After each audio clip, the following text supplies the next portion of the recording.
ரூத்து ஆகமம் அதிகாரம் 4.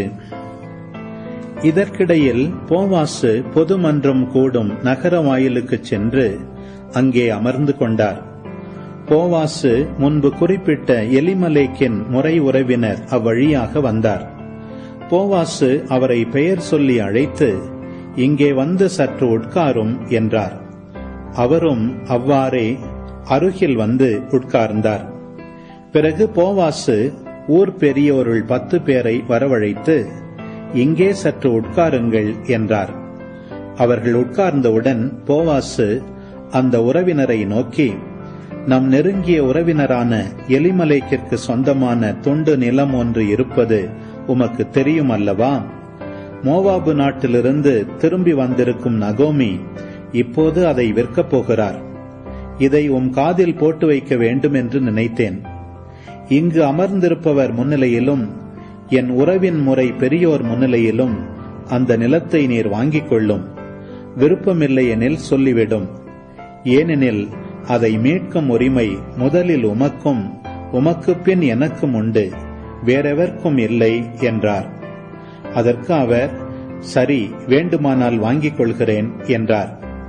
போவாசு அவரிடம், ஆனால் நகோமியிடமிருந்து இந்த நிலத்தை நீர் வாங்கும் நாளில் இறந்தவனின் மனைவியான மோவாபிய பெண் ரூத்தை மனைவியாக ஏற்றுக்கொள்கின்றீர் என்பதை தெரிந்து கொள்ளும். இறந்து போனவருக்கு வழிமரபு தோன்றுவதற்காகவும் அவரது குடும்ப சொத்து அவர் பெயரிலேயே தொடர்ந்து இருப்பதற்காகவும் நீர் இதை செய்ய வேண்டும் என்றார். அவரோ, என்னால் அந்த நிலத்தை வாங்க இயலாது. ஏனெனில் இதனால் என் குடும்பத்திற்குரிய உரிமை சொத்து குறைந்து போகும். நீரே அந்த உரிமையை எடுத்துக்கொள்ளும். என்னால் நிலத்தை வாங்கவே இயலாது என்றார். இஸ்ரேலரிடையே பண்டை காலத்தில் ஒரு பழக்கம் இருந்தது. நில விற்பனை அல்லது கொடுக்கல் வாங்கல் நடைபெறும் போது எடுக்கும் முடிவை உறுதிப்படுத்துவதற்காக ஒருவர் தம் காலணியை கழற்றி மற்றவரிடம் கொடுத்து விடுவார். எடுக்கப்பட்ட முடிவை உறுதிப்படுத்தும் முறை இதுவே. அவ்வாறே அந்த முறை உறவினர் போவாசிடம், நீரே வாங்கிக் கொள்ளும் என்று சொன்னபோது அவர் தம் காலணியை கழற்றி அவரிடம் கொடுத்தார்.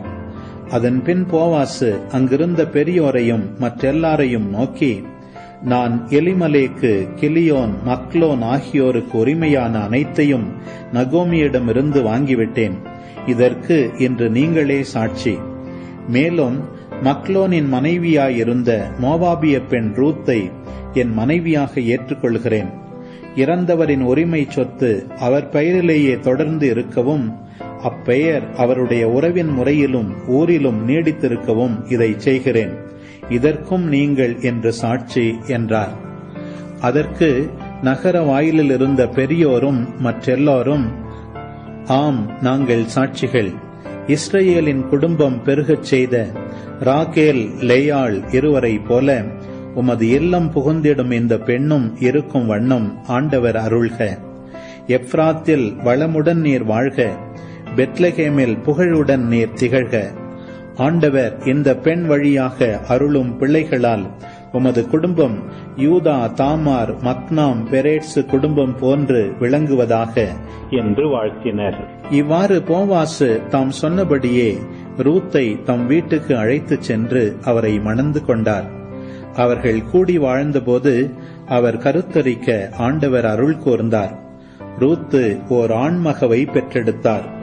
ஊர் பெண்கள் நகோமியை பார்த்து, ஆண்டவர் திருப்பெயர் போற்றி போற்றி, உன்னை காக்கும் பொறுப்பினை உடையான் ஒருவனை அவர்தாம் அருளியுள்ளாரே.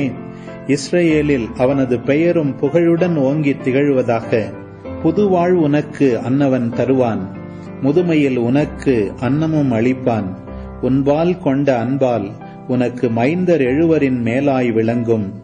மருமகள் அவனை ஈன்றவள் அன்றோ என்று வாழ்த்தினார்கள். நகோமி குழந்தையை கையில் எடுத்து மார்போடு அணைத்துக் கொண்டார். அவரே அதை பேணி வளர்க்கும் தாயானார். சுற்றுப்புற பெண்கள், நகோமிக்கு ஒரு மகன் பிறந்துள்ளான் என்று சொல்லி அவனுக்கு ஓபேது என்று பெயரிட்டார்கள். அவனே தாவீதின் தந்தையான ஈசாயின் தந்தை. பெரேட்ஸின் வழித்தோன்றல்களின் அட்டவணை இதுவே. பெரேட்ஸுக்கு எட்சரோன் பிறந்தார். எட்சரோனுக்கு ராம் பிறந்தார். ராமுக்கு அம்மினதாபு பிறந்தார். அம்மினதாபுக்கு நகுசோன் பிறந்தார். நகுசோனுக்கு சல்மோன் பிறந்தார். சல்மோனுக்கு போவாசு பிறந்தார். போவாசுக்கு ஓபேது பிறந்தார். ஓபேதுக்கு ஈசாய் பிறந்தார். ஈசாய்க்கு தாவீது பிறந்தார்.